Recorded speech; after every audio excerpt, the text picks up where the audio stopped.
Chers compatriotes, le 15 mai de chaque année, les États membres des Nations Unies célèbrent la Journée internationale de la famille.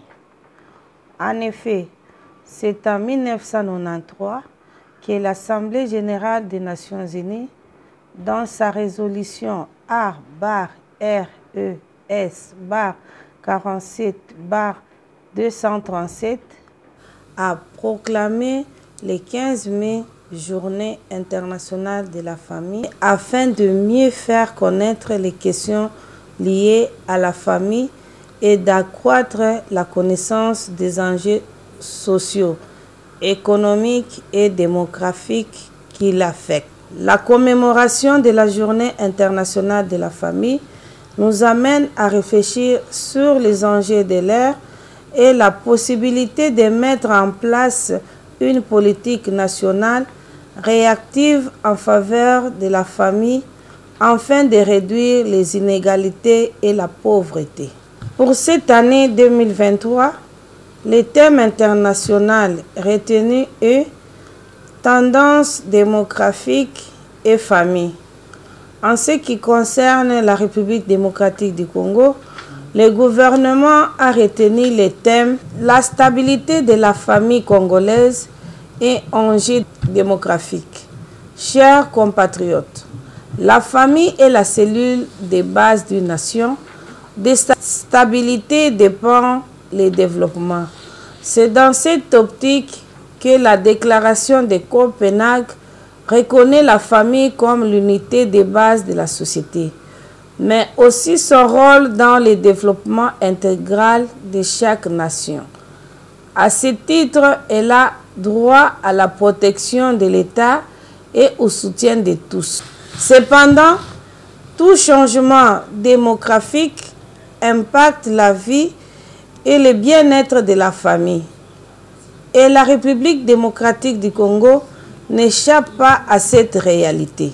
À ces propos, le président de la République démocratique du Congo, chef de l'État, son Excellence Félix Antoine Tshisekedi Tshilombo, dans sa vision de la protection et de la stabilité de la famille, matérialisée par les gouvernements dirigés par son Excellence Jean-Michel Sama Lukonde Kyenge, a mis en place une structure spécialisée sous tutelle du ministère du Genre, Famille et Enfants, dénommée Office national pour la promotion et la stabilité de la famille.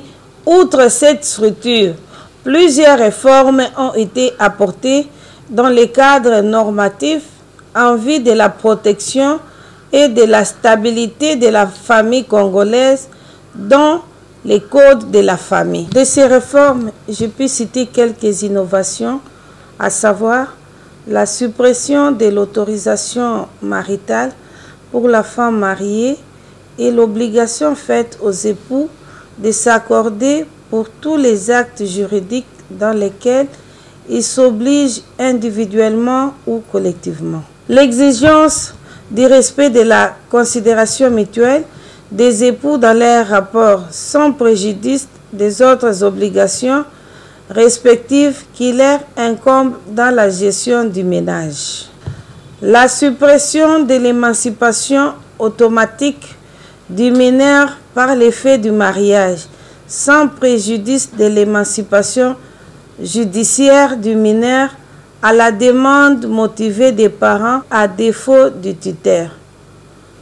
Le renforcement des dispositifs pour assurer la protection de l'enfant congolais contre toutes sortes d'abus en matière d'adoption internationale.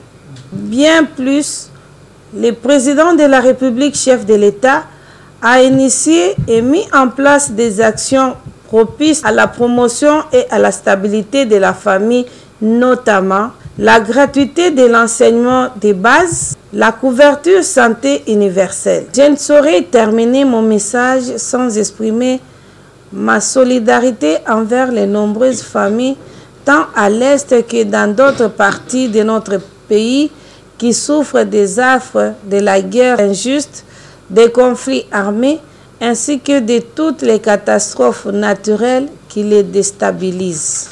Chers compatriotes, au-delà de tous les enjeux, je vous invite à garder espoir et avoir confiance en votre gouvernement qui s'investit dans la promotion et la protection de la famille, se traduisant par la mise en place de la politique nationale de la famille, outil de référence pour les gouvernements et les partenaires.